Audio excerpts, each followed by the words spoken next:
Thanks for inviting me to help you. You've made a powerful commitment to change something you've always known you needed to someday. As I said in my intro video for this solution, this smoking solution is not going to be easy. It is going to be effective, and it is going to work. It isn't too complicated, and I've thought of everything for you well in advance. So all you need to do is watch each week's video and listen to the hypnotherapy audio, and that is included, and I'm going to explain exactly how to do this. You won't have to guess or figure it out. I'm going to walk you through every phase and action of it. You follow my instructions and smoking will stop. And remember, that's a guarantee. Follow this solution as you're instructed, and in 6 weeks, you won't smoke anymore. Even better, you ain't going to miss it either. I know that might seem impossible, but what I'm going to do is break this thing down into little pieces so it has no power. All behaviors work on a set of principles, and when we apply those principles in the right or opposite way, then a behavior is rerouted and shut down. You're going to learn through this smoking solution that not one single instruction I'm going to give you is gratuitous. There are a few obvious things you'll be doing, but I want you to know that even the little seemingly trivial instructions are part of the big picture of this solution. In 6 small weeks, you will be an ex-smoker. It might seem like longer while it's happening, but this is just 6 weeks out of your decades of living, and you've got decades of life to live still, which is why you consider doing this, to make the rest of your life better and smarter, and to not waste your time with doctors and medical issues. I want to see you on vacation in Hawaii instead of in a waiting room someday. So no, this solution is not going to be easy, but it is going to be effective, and it is going to be easier than nearly anything else you can do to solve such a sinister habit. And I would say it can be more annoying and irritating than hard or shitty. Annoying and irritating I can deal with, especially if the payoff is good. Maddening may be a deal breaker, but annoying is doable. Let's review a few things before I give you this first week's solution instructions. Tobacco is a drug. Make no mistake about it.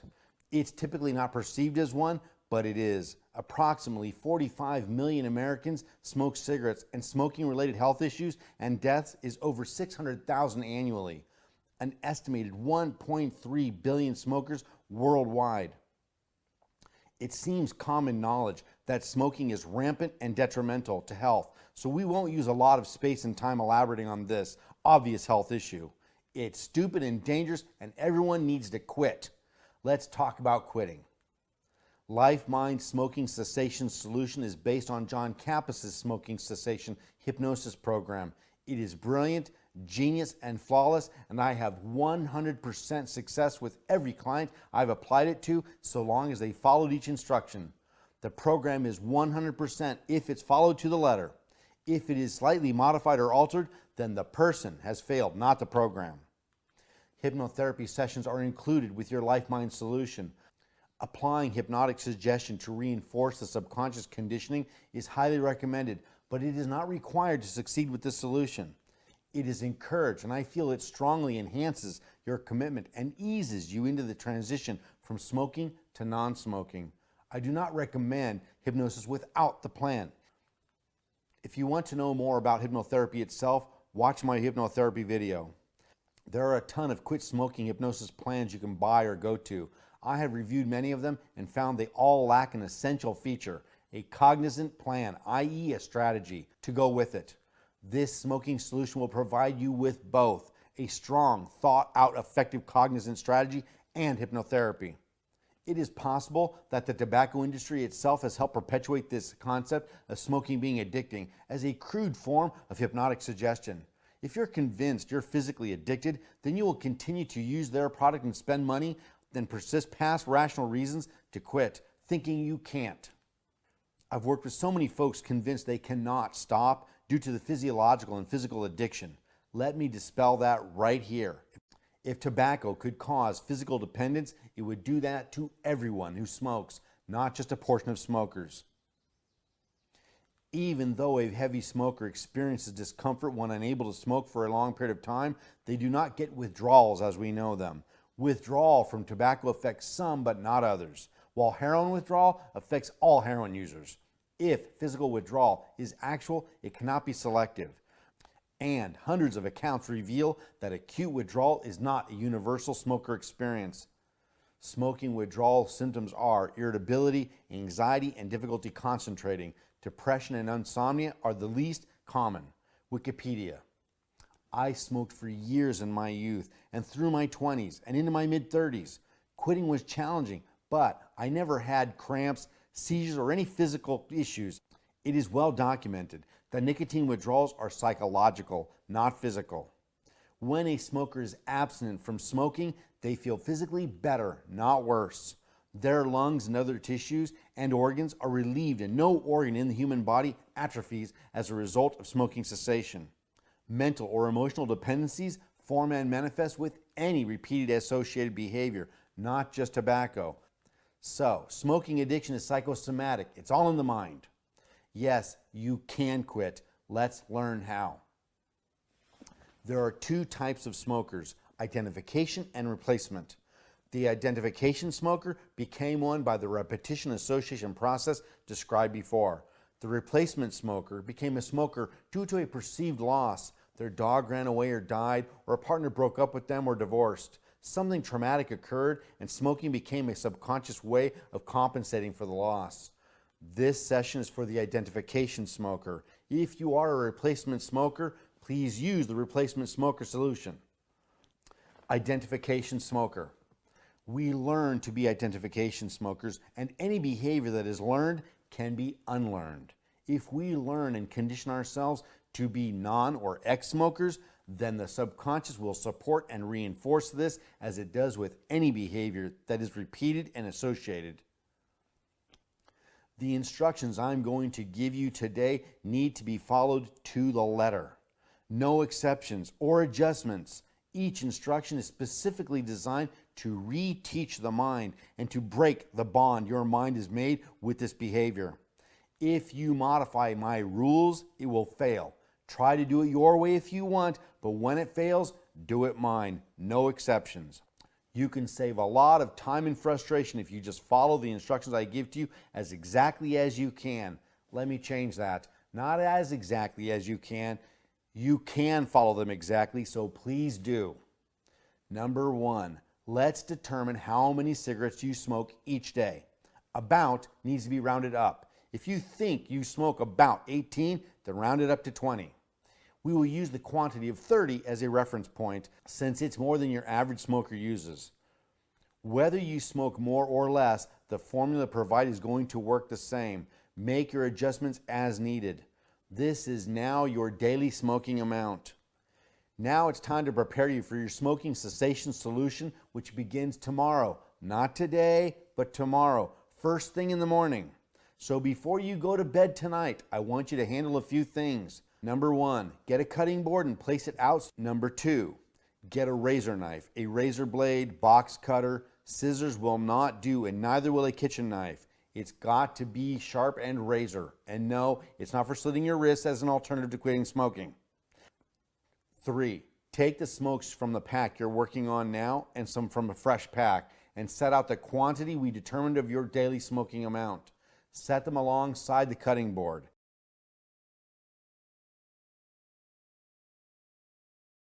Now, I want you to cut them in half. Slice them all in half.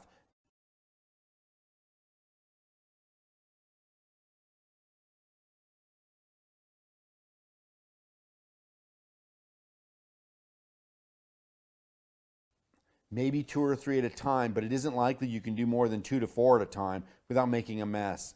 Each time you cut a bunch, I want you to place them back in the empty pack.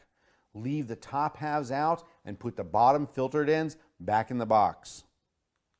Be careful, don't cut yourself, and try not to get too frustrated. Putting these half cigarettes back in the pack is going to get real tough as it gets filled up. It being a pain is normal, and it is good. Remember, I told you to follow my instructions exact. This is the first place people try to cut a corner, thinking it is easier to cut them one at a time or later, or to put them in a bag instead of back in the pack, or something. Follow exactly. Cut them in half and get them back in the pack as neatly as you can. Every single action I'm instructing you to do is deliberate and plays a role. For now, do as I say, and later on, I'll tell you how and why they play a role. But for now, you may want to hit pause because this is going to take you a few. Now, number 4, take the cut top halves and throw them in the trash. No, don't save them or smoke them, throw them in the trash. And as you do, have this thought in your mind: I would rather waste these half cigarettes than pollute my lungs with them, so good riddance. 5. Now, these exact cigarettes are going to be this week's daily smoking amount. Not one less and not one more. This exact number. Whenever you would normally have a smoke, go ahead and do it. The only difference is there will be these half cigarettes instead of the whole ones. At the end of tomorrow, you will have none left over. I want you to smoke all of them. Even if you get to the end of the day and got a few left, smoke them. Light up and get puffing. However, if you run out early because you miscalculated, then tough there too. You're going to stick to the quantity determined and pre-cut in half. If you run out early, you'll need to wait till the next day to smoke more, so it's okay to designate a couple too many as your daily smoking amount. Number 6, at the end of your day, before bed, I want you to repeat this same ritual. Get the cutting board out and the razor knife and cut the exact same quantity and return them to the box for the following day. Here's where it's tempting to cut another corner. You may think of cutting a couple days worth at a time at once to avoid this irritating hassle. No, you need to do this each and every night before bed. You probably guessed where this is going. You are creating a very negative association with the smoking behavior by this cutting ritual. There's a few others taking place too. You're forming a negative association with smoking, and that is a healthy attitude, because healthy people don't smoke, do they? Number 7, for the next 7 days, you will repeat this ritual of cutting and placing in the box and smoking these half cigarettes. If you combine this with the suggestibility portion of your solution that I've recorded for you, then you are following the effective instructions as I've given them to you. They both work together and enhance each other, so stick to them. Now, the second part of this week's solution. Number 8, I want you to determine when you typically have your first smoke of the day. Is it right when you wake up, after coffee, with coffee, when you get in the car for work or school? It doesn't have to be exact, just estimate when you typically have that first smoke. Let's say it's just after coffee. For the next 7 days, you cannot smoke just after coffee. You can smoke before it or 17 minutes after, but you cannot have it right after. Let's say you typically smoke with your morning coffee. As of tomorrow, that is not allowed. You can smoke just before or just after, but you cannot smoke with it. Now, let's use the morning drive to work example. You can no longer have that smoke during the morning drive. You can have it just before, you can have it just after your drive, but no longer during. Number 9, we're going to do the same with the last smoke of the day. However you normally have your final smoke of the day will be slightly modified as of tomorrow. If you usually have it right before bed or just after dessert, that will no longer work. You can have it 18 minutes before bed or 13 minutes after dessert, but no longer in the same places and in the same time and in the same ways. Please notice my very deliberate use of non-rounded numbers. I said 18 or 13 minutes for a reason, not 5 or 10 or 15. I use these less conventional numbers for a very good reason, so pick one and stick to it. If you choose 13 minutes, it cannot change to 10 or 15. Try to be as precise as you can be.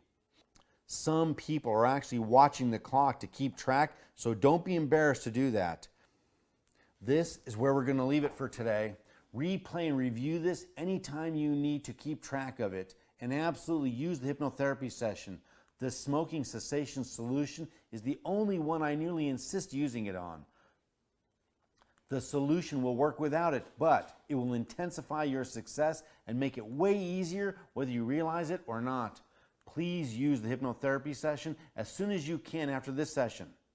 It is more effective when used soon or immediately after the talk portion of your session. Follow the instructions as I've laid them out for the next 7 days. Then come back for session 2. Don't do session 2 in 6 days or 8. Do it in 7. The only time you should alter that is if you seriously could not do it. By could not, I don't mean you were busy or ran out of time. I mean your house was on fire, there were zombies trying to eat your brain, or you had an actual emergency. If that means you got to get up early or stay up a bit later to take in your session on the 7th day as prescribed, then so be it. Set the alarm or postpone bedtime for 10 minutes. Remember, in 6 weeks, this pain in the ass will be done. See you soon and be well.